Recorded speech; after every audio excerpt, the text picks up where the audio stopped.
Okay, so this is a handout that you'll receive in class. It's also available as a PDF on the class site. Analysis of motion using a velocity time graph. We are going to look at each one of these intervals on the velocity time graph. Now, it is important to realize that we're talking about velocity versus time and not distance time. This is showing us velocity and changes in velocity. So don't get those confused. The first interval, we have A to B. So here's segment AB. This is a straight line, and a straight line on a velocity time graph means uniform acceleration. Uniform acceleration, and we know this because it's a straight line.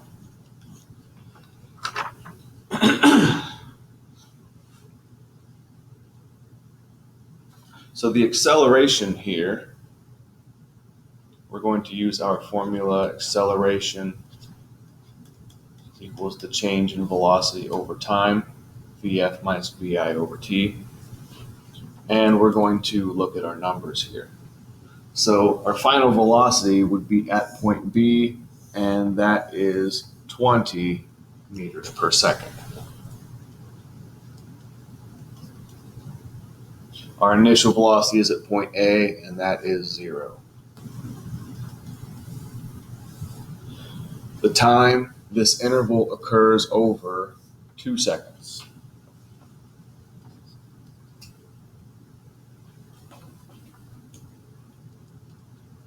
So we end up with an acceleration of 10 meters per second squared.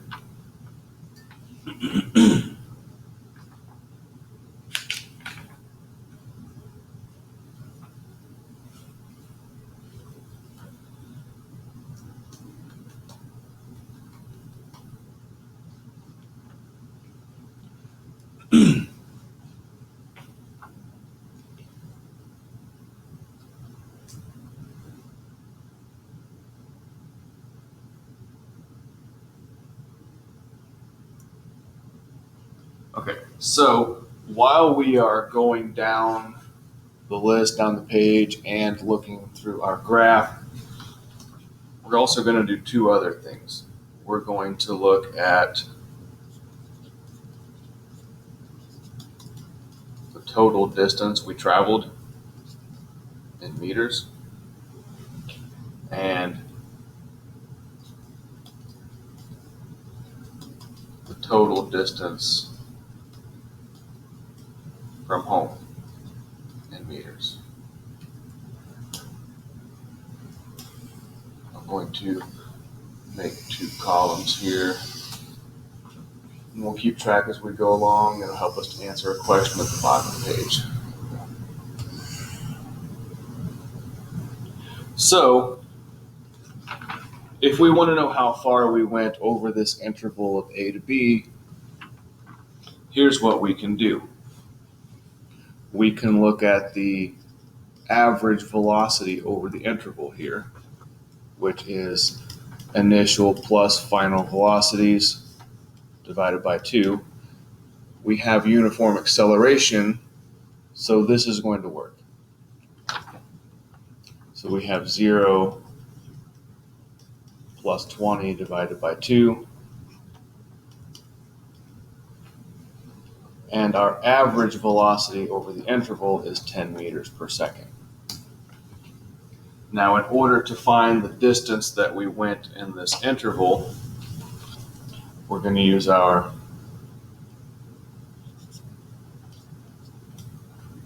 average velocity equals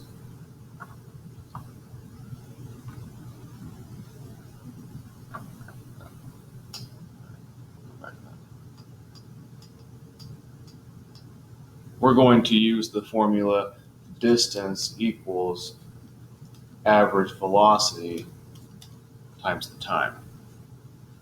And so we have our average velocity, that's 10 meters per second.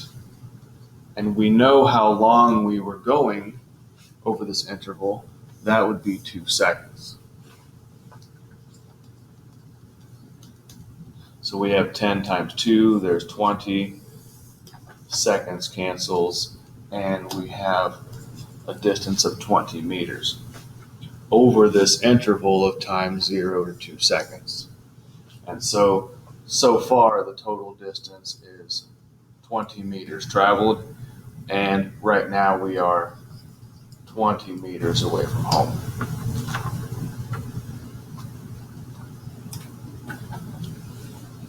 Let's look at segment B to C.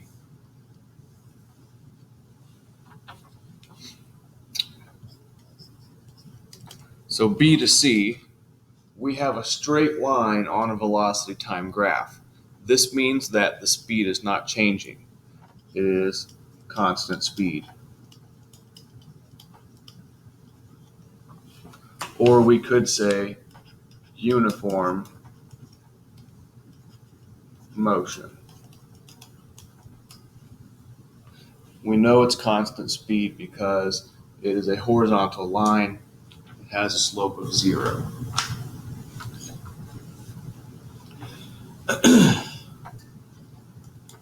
So the acceleration, change in velocity over time. So we have a final speed of 20 meters per second, an initial speed of 20 meters per second over a time of 1 second.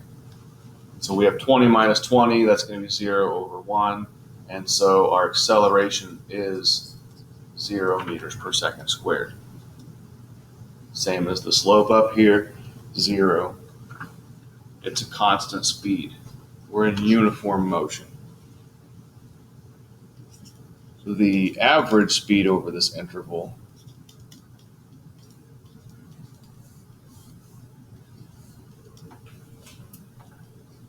we have 20 meters per second plus 20 meters per second divided by 2, and the average velocity is just 20 meters per second. The average velocity, when the speed is not changing, should be the same as the speed. So distance, how far did we travel? Average velocity times time.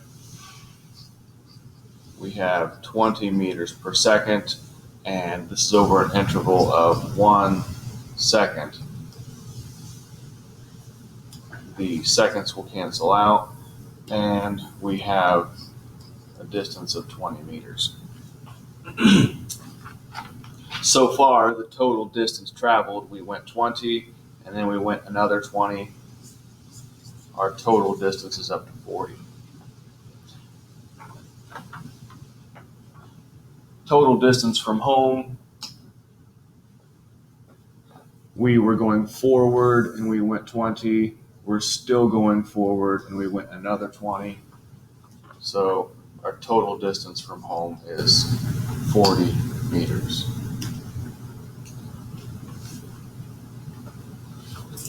Now we're going to look at section C to D.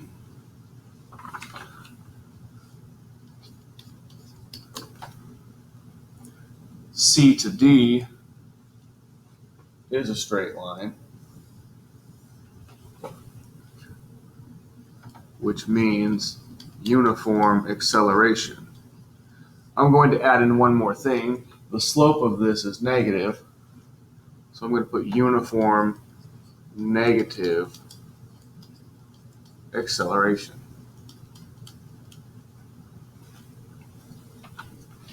You could say this also means deceleration. We are slowing down in this section. Uniform negative acceleration does not always mean deceleration, but on the interval of C to D it does.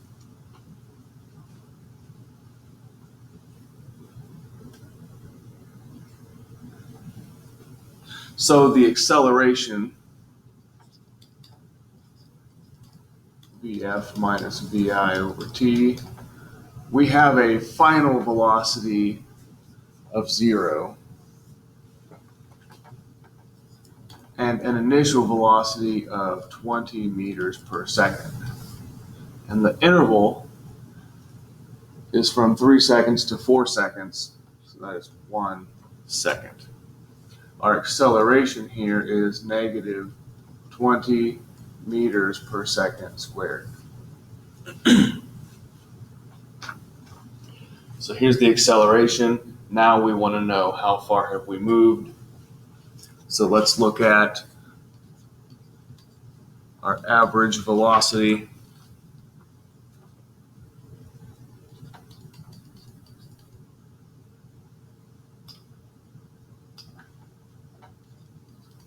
Adding the initial and final velocities, divide by 2. So we have 20 meters per second plus 0 divided by 2. And average is 10 meters per second. The distance over this interval, average velocity times time. Average velocity is 10 meters per second. And the time interval is 1 second. And so we have gone a distance of 10 meters. So we went 40, we're adding another 10, now we are at 50 meters total distance. Let's figure out the distance from home. We were going forward.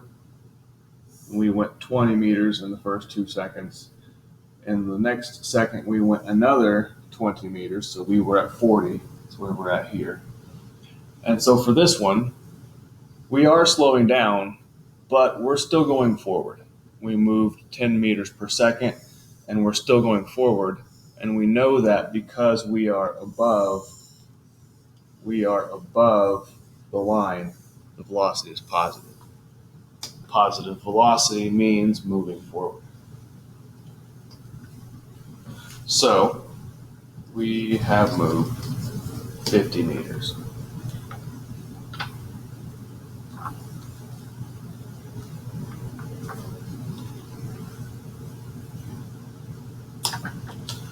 The next interval is from D to E.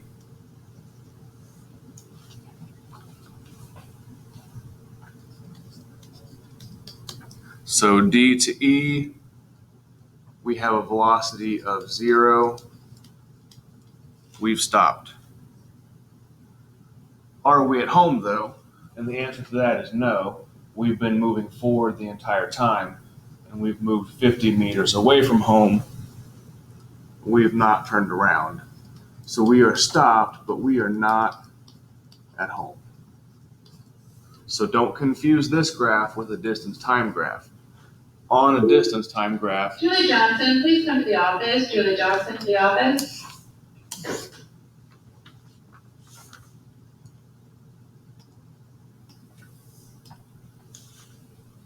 so we're not at home.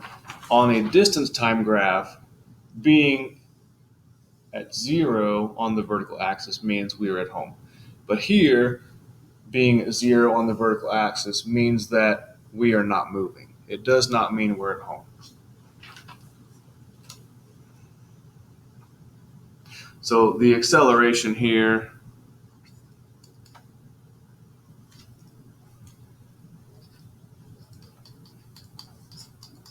we have 0 minus 0 over 1 second. So the acceleration itself is 0 meters per second. We've stopped and our speed is not changing. The average velocity, we have 0 plus 0 over 2, also 0 meters per second. For the distance, average velocity times the time, we had an average velocity of 0 times 1 second, and so our distance is 0 meters. So at this point, we are still at 50 meters total distance, and we are still at 50 meters from home.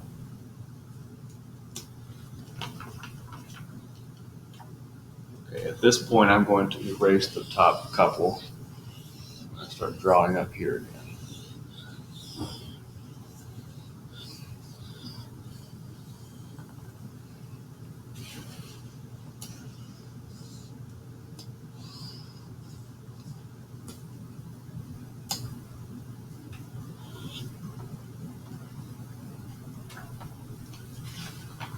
Okay, so now we are looking at the interval between E and F. So interval E to F. So we have a straight line, so we are in uniform acceleration.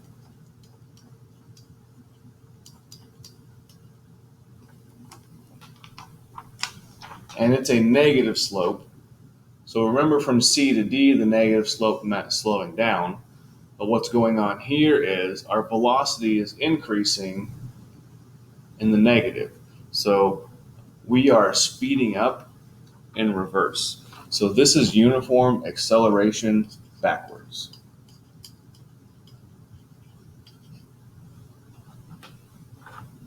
We started at a velocity of 0. We are speeding up, speeding up, speeding up, and now we're going negative 20. The acceleration here we have final velocity is negative 20 meters per second. The initial was 0, and this happened over a time interval of 1 second. So our acceleration here is negative 20 meters per second squared.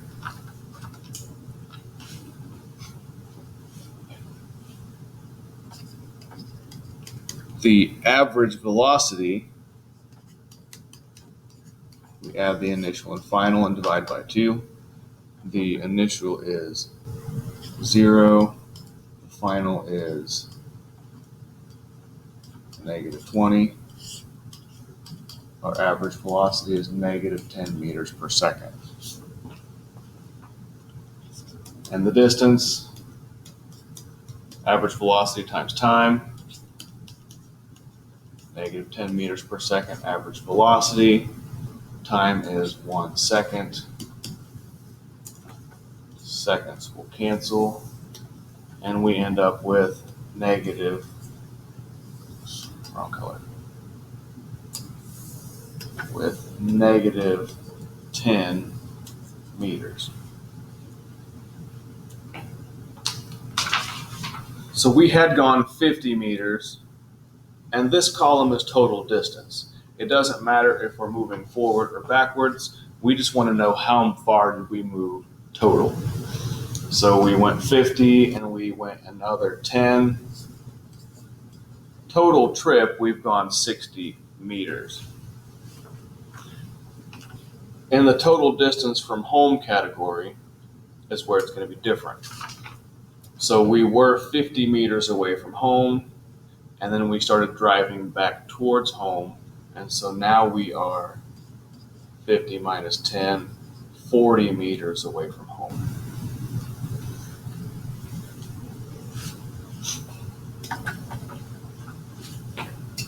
Next interval, last interval, is from F to G.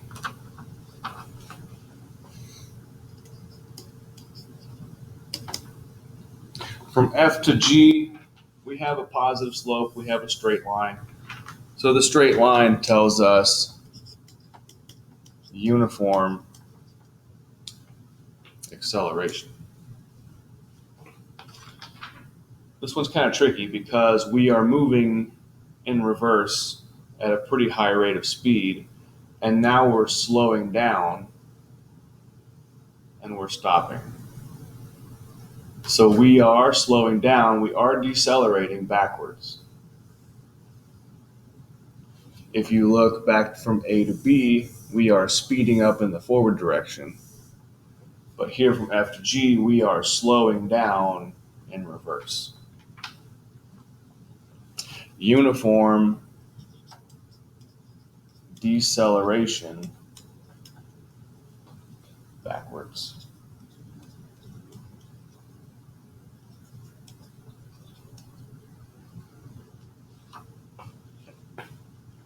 So our acceleration, our final velocity is 0 minus our initial velocity, -20. And our time interval here is from 6 to 8 seconds, 2 seconds. So we have minus -20, that's going to be positive, divided by 2. The acceleration is positive. It is 10 meters per second squared. We are slowing down, but we're slowing down in reverse, and that's why this one is going to be positive.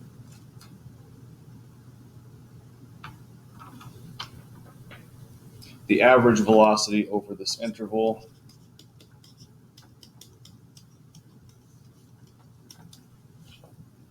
initial velocity is -20, final velocity is 0, and our average velocity is -10 meters per second.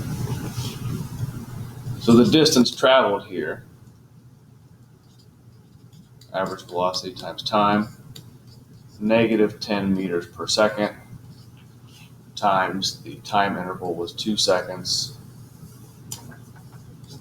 Seconds will cancel, and we end up with -20 meters. So our total distance, whether we've gone forwards or backwards, is going to be 60, and then another 20. Our total trip distance was 80. Our distance from home, we were at 40, and then we were going towards home or backwards because we went out 50 meters, then we came back 10, then we came back another 20. We are 20 meters from home.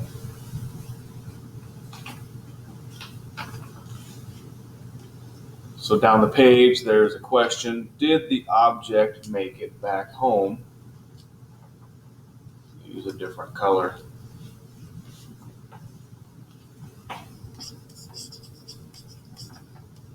The object, this is where we stopped, 20 meters from home, did not make it home.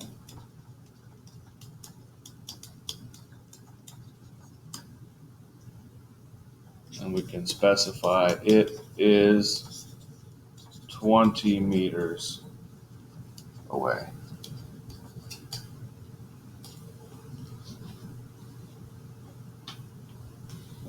There's another possibility when looking at these on a velocity time graph.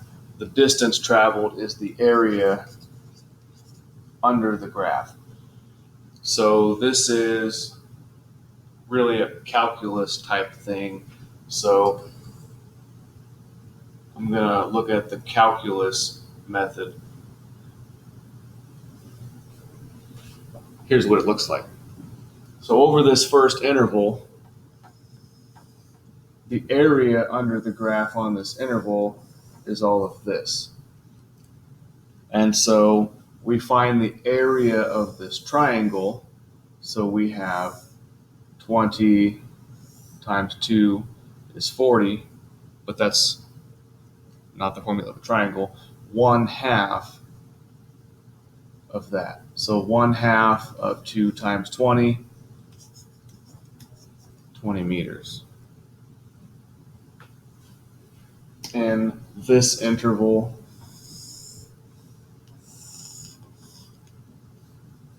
we have a rectangle. We want the area of a rectangle.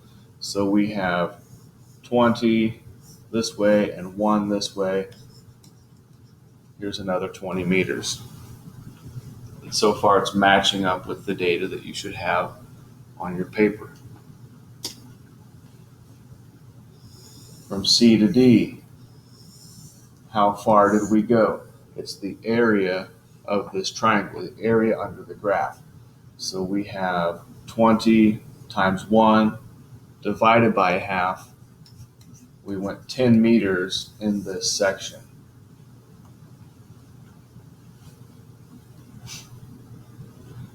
So in the forward direction, all of this right here, you don't need to write this one. Maybe I'll skip it. So from here to here, we went forward 20, 40, 50 meters. So you can find the area under the graph to figure this out. From sections D to E, this is a flat line. There is no area, so we have 1 times 0, and so we ended up going 0 meters here. And then looking here, we have from E to F, so we have 1 times negative 20. It's a triangle, so cut that in half. So we have negative 10 meters, which is what we found here. Then from F to G, this triangle is negative 20 times 2 divided by 2 because it's a triangle, and so we have negative 20 meters, which we found here. So here we went in reverse 30 meters. So what happens is we went forward 50 and then we went back 30, and that reflects what we find here is that our total distance from home is 20 meters. If you don't like the calculus method, the area under the graph method, stick with your formulas, but this is just another way to do it. Once you understand it, it makes it a little bit easier and faster, but that's not a method that we have to use in this class.